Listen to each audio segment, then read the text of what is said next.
श्री शिवाय नमस्तुभ्यम। आप और आपके पूरे परिवार पर भगवान भोलेनाथ की कृपा सदैव बनी रहे।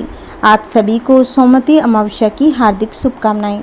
आज हम इस वीडियो में सुनेंगे सोमवती अमावस्या की कथा। सोमवार के दिन पड़ने वाली अमावस्या को सोमवती अमावस्या कहते हैं। ये वर्ष में 1 या 2 बार ही पड़ती है। इस अमावस्या का हिंदू धर्म में विशेष महत्व होता है। इस दिन पितरों की आत्माओं की शांति के लिए तर्पण, श्राद्ध, पिंडदान आदि कर्म किए जाते हैं। पवित्र नदियों में स्नान आदि का विशेष महत्व होता है। माना जाता है कि इस दिन पवित्र नदियों में देवी देवताओं का वास होता है। जो मनुष्य गंगा स्नान को नहीं जा सकता, वे अपने घर में नहाने के पानी में गंगा जल मिलाकर के तीर्थों का आह्वान करके स्नान कर सकते हैं। ऐसा करने से पापों और रोगों से मुक्ति मिलती है। इस दिन अमावस्या की व्रत कथा भी अवश्य ही सुननी चाहिए। आइए भक्तों, पूरी श्रद्धा और प्रसन्नचित्त मन से आज की कथा सुनते हैं। एक साहूकार के 7 बेटे, 7 बहुएं और एक बेटी भी थी। साहूकार के घर रोज एक जोगी आता था, जिसे साहूकार की बहू भिक्षा देती थी। उस जोगी को जब साहूकार की बेटी भिक्षा देने जाती, उससे भिक्षा नहीं लेता था और कहता था, तेरे भाग्य में सुहाग की जगह दुहाग लिखा है, यानी विधवा होना लिखा है। लड़की को उस जोगी की यह बात बहुत बुरी लगती है। एक दिन वह अपनी माँ से रोते रोते जोगी की बात बताती है। सारी बात सुनकर माँ कहने लगी कि कल जब जोगी आएगा, मैं भी सुनती हूँ कि वह क्या कहता है और क्यों कहता है। अगले दिन फिर जोगी आता है तो साहूकारनी छिप कर बैठ जाती है और लड़की को भिक्षा देने भेज देती है। जोगी उससे भिक्षा नहीं लेता और फिर वही बात दोहराता है कि तेरे भाग्य में सुहाग की बजाय दुहाग लिखा है। लड़की की माँ बाहर निकलकर आती है और जोगी से कहती है कि एक तो हम तुझे भिक्षा देते हैं, तू हमें गाली देता है। जोगी कहता है कि मैं गाली नहीं दे रहा हूँ, जो बात सत्य है वही कहता हूँ। इसके भाग्य में जो लिखा है मैं वही सच बता रहा हूँ। सारी बातें सुनकर लड़की की माँ कहने लगी, जब तुम्हें सारी बात का पता है तो इसके बचने का उपाय भी पता होगा। जोगी कहने लगा कि हाँ, इसका उपाय तो है, लेकिन उपाय बहुत कठिन है। तब उसकी माँ ने कहा कि कोई भी उपाय हो, मैं अपनी बेटी के लिए करने को तैयार हूँ। तब जोगी ने कहा, 7 समुंदर पार एक सोना धोबी रहती है। वह सोमवती अमावस्या का व्रत करती है। अगर वह आकर इसे फल दे दे तब इसका दुहाग टल सकता है, अन्यथा विवाह के समय सांप काटने से इसके पति की मृत्यु हो जाएगी। सारी बात सुनकर माँ रोने लगी और सोना धोबिन की तलाश में निकल गई। चलते चलते रास्ते में तेज धूप पड़ रही थी। इससे बचने के लिए एक पीपल के वृक्ष के नीचे बैठ गई। उसी वृक्ष पर एक गरुड़ के बच्चे अपने घोंसले में थे। एक सांप आया और गरुड़ के बच्चे को खाने के लिए लपका, लेकिन साहूकारनी ने उस सांप को मारकर बच्चों की रक्षा की। कुछ देर बाद गरुड़नी आई। सब जगह खून देखकर साहूकारनी को चोंच मारने लगी। साहूकारनी बोली, एक तो मैंने तेरे बच्चों को सांप से बचाया और तू मुझे मार ही है। सारी बातें जानने पर गरुड़नी बोली, तूने मेरे बच्चों की रक्षा की, इसीलिए मांग जो चाहती है। साहूकारनी गरुड़नी से कहने लगी, मुझे 7 समुंदर पार सोना धोबिन के यहाँ छोड़ दो। गरुड़नी ने वैसा ही किया। साहूकारनी वहाँ पहुँच गई, लेकिन सोचने लगी इसे कैसे मनाऊं। सोना धोबिन की भी 7 बहुएं थी, लेकिन घर के काम को करने के लिए सदा आपस में लड़ती झगड़ती रहती। रात को जब सब सो जाते, साहूकारनी आती, चुपके से सारा घर का काम कर उजाला होने से पहले चली जाती। सारी बहुएं भी आपस में यही सोचती कि कौन सी बहू है जो सारा घर का काम कर देती है, लेकिन एक दूसरे से पूछने की हिम्मत किसी की भी नहीं होती। काम करने की बात सोना धोबी ने भी देखी कि आजकल बहुएं लड़ती भी नहीं और घर का सारा काम हो जाता है। सोना धोबी ने सारी बहुओं को बुलाया और पूछा कि आजकल तुम लड़ती भी नहीं और घर का सारा काम कौन करता है। बहुएं सास से झूठ कहती है कि लड़ाई करने से क्या फ़ायदा, इसीलिए हम मिलकर काम कर लेती हैं। सोना धोबिन को अपनी बहुओं की बात पर विश्वास नहीं हुआ और वह रात में जाकर स्वयं सच देखना चाहती थी कि कौन काम करता है। रात होने पर सोना धोबिन छिप कर बैठ गई और देखूं कौन सी बहू काम करती है। रात हुई तो देखती है कि एक औरत छुपके से घर में घुस रही थी और देखती है कि उसने घर का सारा काम कर दिया और जाने को तैयार में थी। जैसे ही सावकानी जाने लगी तो सोना धोबी ने उसे रोक लिया और पूछने लगी, तुम कौन हो और क्या चाहती हो? सावकानी कहने लगी, पहले तुम वचन भरो तब बताऊंगी। सोना धोबी ने वचन भर दिया। तब सावकानी कहती है, मेरी बेटी के भाग्य में दुहाग लिखा है, लेकिन तुम सोमवती अमावस्या का व्रत करती हो, मेरे साथ चलकर उसे सुहाग दे दो। सोना धोबिन वचन से बंधी थी, वह सावकानी के साथ चलने को तैयार हो गई। जाते हुए सोना धोबिन अपने बेटों व बहुओं से कहती है, मैं इस औरत के साथ इसकी बेटी को सुहाग देने जा रही हूँ, लेकिन अगर मेरे पीछे से तुम्हारे पिताजी मर जाएं तो उन्हें तेल के कूप में डालकर रख देना। धोबिन सावकानी के घर पहुँच गई। सावकानी अपनी बेटी का विवाह करती है तो फेरों के समय सोना धोबिन कच्चा करवा, दूध तथा तार लेकर बैठ जाती है। कुछ समय के बाद सांप आया और दूल्हे को डसने लगा तो सोना धोबिन ने करवा आगे कर तार से सांप को बांध दिया और सांप मर गया। अब सोना धोबी ने लड़की को सुहाग दिया और कहा, जितनी अमावस्याएं मैंने की है उन सभी का फल साहूकार की इस लड़की को मिलेगा। अब आगे जो अमावस्याएं मैं करूंगी उनका फल मेरे पति व बेटों को मिलेगा। सभी लोग सोमवती अमावस्या की जय जयकार करने लगे। सोना धोबिन अपने घर वापस जाने को तैयार हो गई तो सावकानी ने कहा, तुमने मेरे जवाई को जीवन दान दिया है, इसीलिए तुम जो चाहो मांग लो। सोना धोबिन बोली, मुझे कुछ नहीं चाहिए, और वह चली गई। रास्ते में चलते हुए फिर से सोमवती अमावस्या आ गई। उसने पीपल के पेड़ के नीचे बैठकर कहानी कही, व्रत रखा और पीपल के पेड़ की 108 बार परिक्रमा की। पीपल के पेड़ की पूजा के बाद वह घर जाती है तो देखती है कि उसका पति मरा पड़ा है। अब रास्ते में जो सोमवती अमावस्या उसने की थी उसका फल अपने पति को दे दिया, जिसके प्रभाव से वह पुनः जीवित हो गया। सब कहने लगे, तूने ऐसा क्या किया जो तेरा पति जिंदा हो गया? वह कहने लगी, मैंने तो ऐसा कुछ नहीं किया, बस रास्ते में सोमवती अमावस्या गई थी जिसका मैंने व्रत किया, कहानी कही और पीपल के वृक्ष की 108 बार परिक्रमा की। अब सारी नगरी में ढिंडोरा पिटवा दिया गया। हर कोई सोमवती अमावस्या करेगा, पूजा करेगा, व्रत रखेगा, कहानी सुनेगा और पीपल के वृक्ष की 108 बार परिक्रमा करेगा। हे सोमवती अमावस्या, जैसे आपने साहूकार की बेटी को सुहाग दिया वैसे सबको देना। कहानी कहते, कहानी सुनते, हुंकार भरते, सबके घर में सुख शांति बनाए रखना। बोलिए अमावस्या माता की जय। आइए अब हम सुनेंगे भगवत गीता का 7वां अध्याय।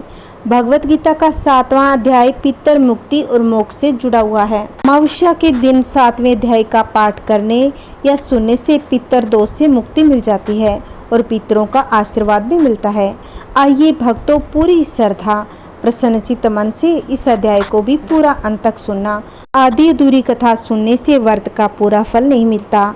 भगवान शिव कहते हैं, हे पार्वती, अब मैं 7वें अध्याय का महात्म्य बताता हूँ, जिसे सुनकर कानों में अमृत राशि भर जाती है। पाटलिपुत्र नामक एक दुर्गम नगर है जिसका द्वार बहुत ही ऊंचा है। उस नगर में शंकुकर्ण नाम का एक ब्राह्मण रहता था। उसने वेश्यावृत्ति का आश्रय लेकर बहुत धन कमाया, किंतु न तो कभी पितरों का तर्पण किया न ही देवताओं का पूजन किया। वह धन उपार्जन में तत्पर होकर राजाओं को ही भोज दिया करता था। एक समय की बात है, उस ब्राह्मण ने अपना चौथा विवाह करने के लिए पुत्रों और बंधुओं के साथ यात्रा की। मार्ग में आधी रात के समय जब वह सो रहा था, तब एक सांप ने कहीं से आकर उसकी बाहें में काट लिया। उसके काटते ही ऐसी अवस्था हो गई कि मणि मंत्र औषधि आदि से भी उसके शरीर की रक्षा असाध्य जान पड़ी। उसके बाद कुछ ही क्षणों में उसके प्राण पखेरु उड़ गए और वह प्रेत बन गया। फिर बहुत समय के बाद वह प्रेत सर्पयोनि में उत्पन्न हुआ। उसका चित्त धन की वासना में बंधा था। उसने पूर्व वृत्तांत को स्मरण करके सोचा, मैंने घर के बाहर करोड़ों की संख्या में अपना जो धन गाड़ रखा है, उससे इन पुत्रों को वंचित करके स्वयं ही उसकी रक्षा करूंगा। सांप की योनि से पीड़ित होकर पिता ने एक दिन स्वप्न में अपने पुत्रों के समक्ष आकर अपना मनोभाव बताया। तब उसके पुत्रों ने सवेरे उठकर बड़े विस्मय के साथ एक दूसरे से स्वप्न की बातें कही। उनमें से मंजला पुत्र उदाल हाथ में लिए घर से निकला और जहां उसके पिता सर्प योनि धारण करके रहते थे उस स्थान पर गया। यद्यपि उसे धन के स्थान का ठीक ठीक पता नहीं था, तो भी उसने चिन्हों से उसका ठीक निश्चय कर लिया। लोभ बुद्धि से वहां पहुंचकर बाम्बी को खोदना प्रारंभ कर दिया। तब उस बाम्बी से बड़ा भयानक सांप प्रकट हुआ और बोला, ओ मुड, तू कौन है और किस लिए आया है? यह बिल क्यों खोद रहा है? किसने तुझे भेजा है? ये सारी बातें मेरे सामने बता। पुत्र ने कहा, मैं आपका पुत्र हूँ, मेरा नाम शिव है। मैं रात्रि में देखे हुए स्वप्न से विस्मित होकर यहाँ का सुवर्ण लेने के कौतूहल से आया हूँ। पुत्र की यह वाणी सुनकर वह सांप हंसता हुआ ऊंच स्वर से इस प्रकार स्पष्ट वचन बोला, यदि तू मेरा पुत्र है तो मुझे शीघ्र ही बंधन से मुक्त कर। मैं अपने पूर्व जन्म के गाड़े हुए धन के लिए सर्प योनि में उत्पन्न हुआ हूँ। पुत्र ने कहा, पिताजी, आपकी मुक्ति कैसे होगी, इसका उपाय मुझे बतलाइए, क्योंकि मैं इस रात में सब लोगों को छोड़कर आपके पास आया हूँ। तब पिता ने कहा, बेटा, गीता के अमृतमय 7वें अध्याय को छोड़कर मुझे मुक्ति करने में तीर्थ, दान, तप और यज्ञ भी सर्वथा असमर्थ है। केवल गीता का 7वां अध्याय ही प्राणियों के जरा, मृत्यु आदि दुखों को दूर करने वाला है। हे पुत्र, मेरे श्राद्ध के दिन गीता के 7वें अध्याय का पाठ करने वाले ब्राह्मण को श्रद्धा पूर्वक भोजन कराओ, इसे निसंदेह मेरी मुक्ति हो जाएगी। हे वत्स, अपनी शक्ति के अनुसार पूर्ण श्रद्धा के साथ और वेद विद्या में प्रवीण अन्य ब्राह्मणों को भी भोजन कराना। सर्प योनि में पड़े हुए पिता के ये वचन सुनकर सभी पुत्रों ने उसकी आज्ञा अनुसार तथा उससे भी अधिक किया। तब शंकुकर्ण ने अपने सर्प शरीर को त्याग कर दिव्य देह धारण किया और सारा धन पुत्रों के अधीन कर दिया। पिता ने करोड़ों की संख्या में जो धन उनमें बांट दिया था, उससे वे पुत्र बहुत ही प्रसन्न हुए। उनकी बुद्धि धर्म में लगी हुई थी, इसीलिए उन्होंने बावली, कुआं, पोखरा, यज्ञ तथा देव मंदिर के लिए उस धन का उपयोग किया और धर्मशाला भी बनवाई। उसके बाद 7वें अध्याय का सदा जप करते हुए उन्होंने मोक्ष प्राप्त किया। हे पार्वती, यह तुम्हें 7वें अध्याय का महात्म्य बतलाया, जिससे श्रवण मात्र से मानव सब पातकों से मुक्त हो जाता है। आइए भक्तों, एक और अमावस्या की कथा सुनते हैं। एक गांव में सास और बहू अकेले रहती थी। उसका बेटा विदेश में कमाने के लिए गया हुआ था। सास और बहू बहुत ही अच्छे से रहते थे। दोनों एक दूसरे की देखभाल भी करते थे। एक दिन बहू ने खाना नहीं खाया तो सास ने बहू से पूछा कि बहू, आज तुमने खाना क्यों नहीं खाया? तब बहू ने कहा कि माँ जी, आज मेरा 3 पनौती अमावस्या का व्रत है, इसीलिए मैंने खाना नहीं खाया।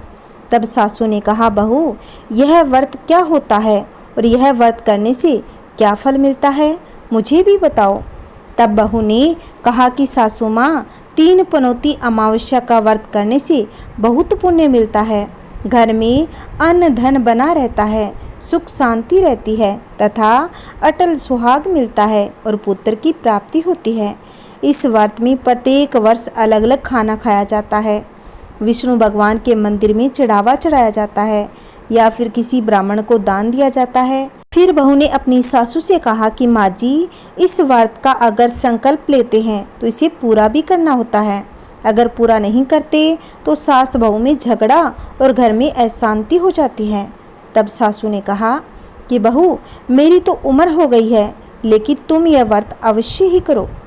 बहू यह व्रत प्रारंभ कर देती है, लेकिन एक दिन बहू ने किसी के कहने पर गेहूं से बनी रोटी खा ली। इस बात से अमावस्या माता नाराज हो गई।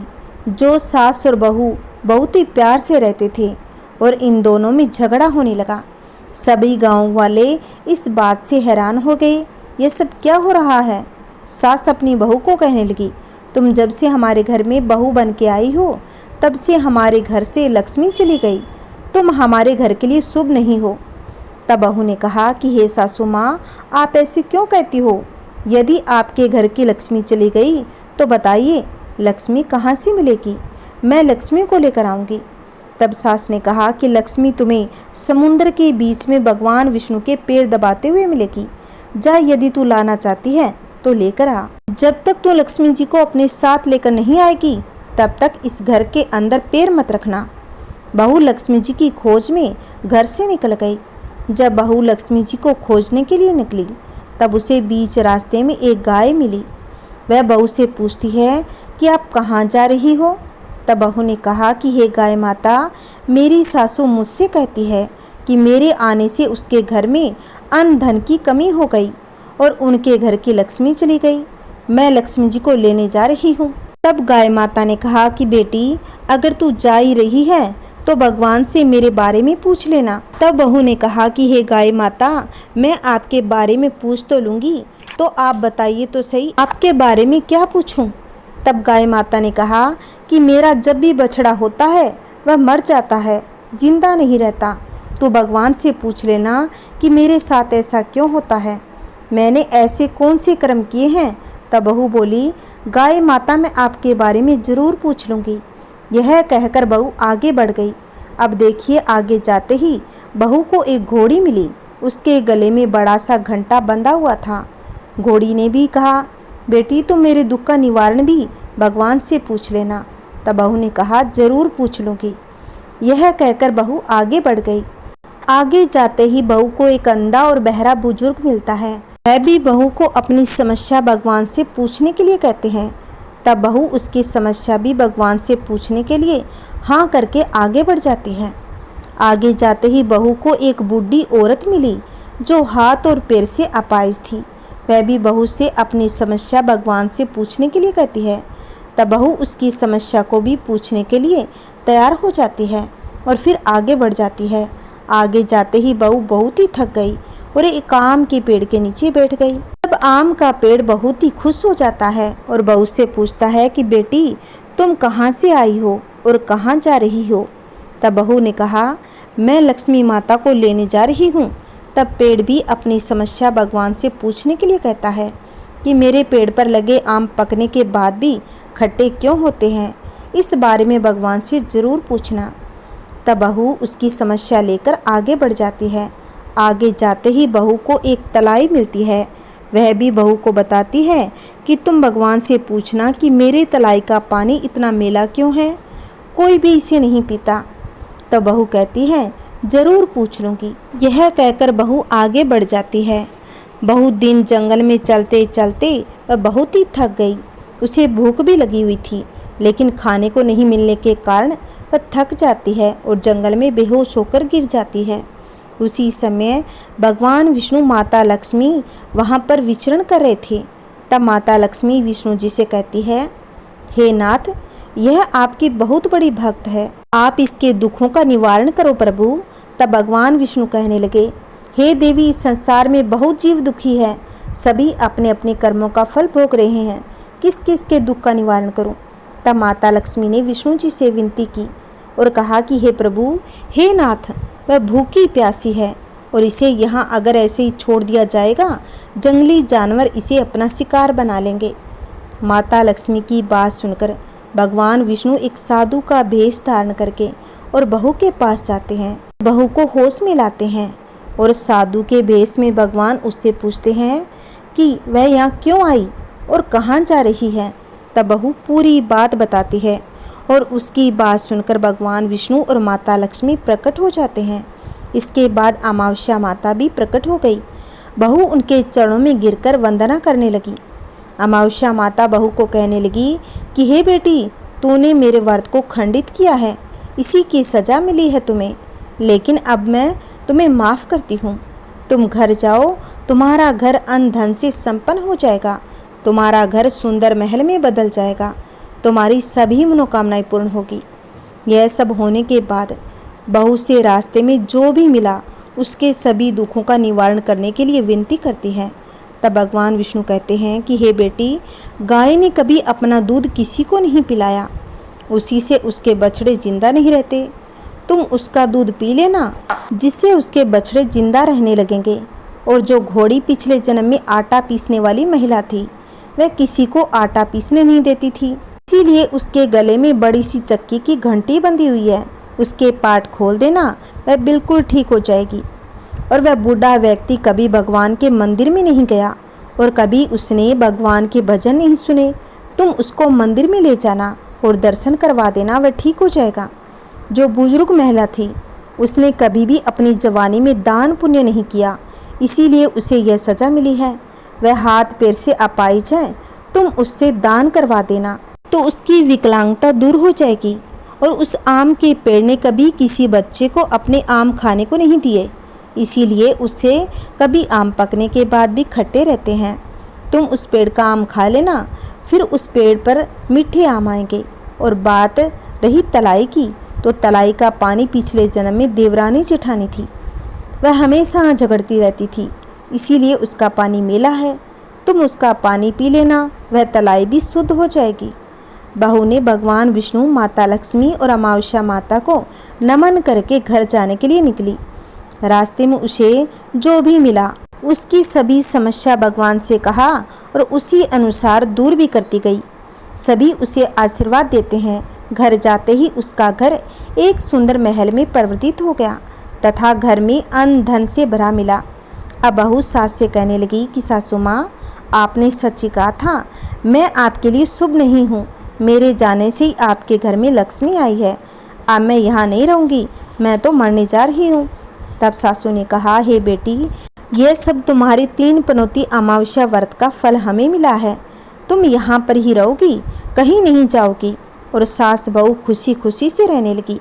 एक दिन सास का बेटा भी विदेश से लौट आया और घर में यह सब देखा। तब उसकी माँ ने सब बात बताई। यह बात सुनकर वह बेटा भी बहुत ही प्रसन्न हुआ और वह खुशी खुशी अपना जीवन व्यतीत करने लगे। उनके घर में किसी भी कोई चीज़ की कमी नहीं थी। कुछ ही दिनों के बाद वह बहू भी माँ बन गई और पूरा घर खुशियों से भर गया।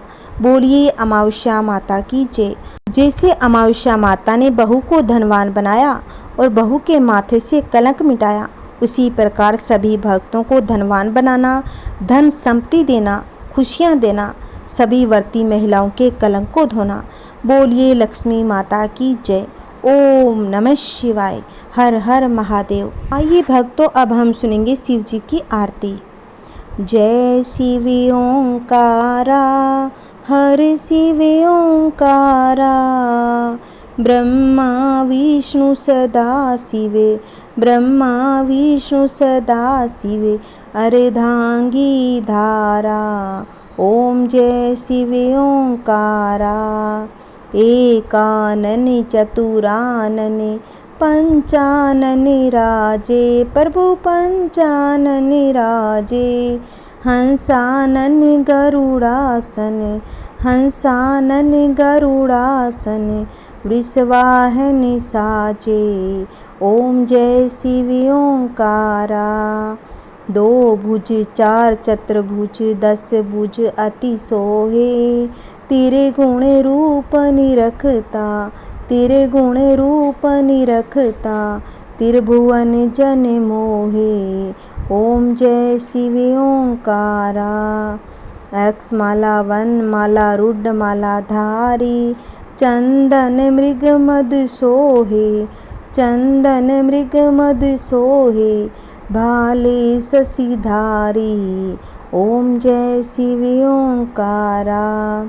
श्वेतांबर पीतांबर बाघंबर अंगे, सनकादिक गरुणादिक, सनकादिक गरुणादिक, भूतादिक संगे। ओम जय शिव ओंकारा।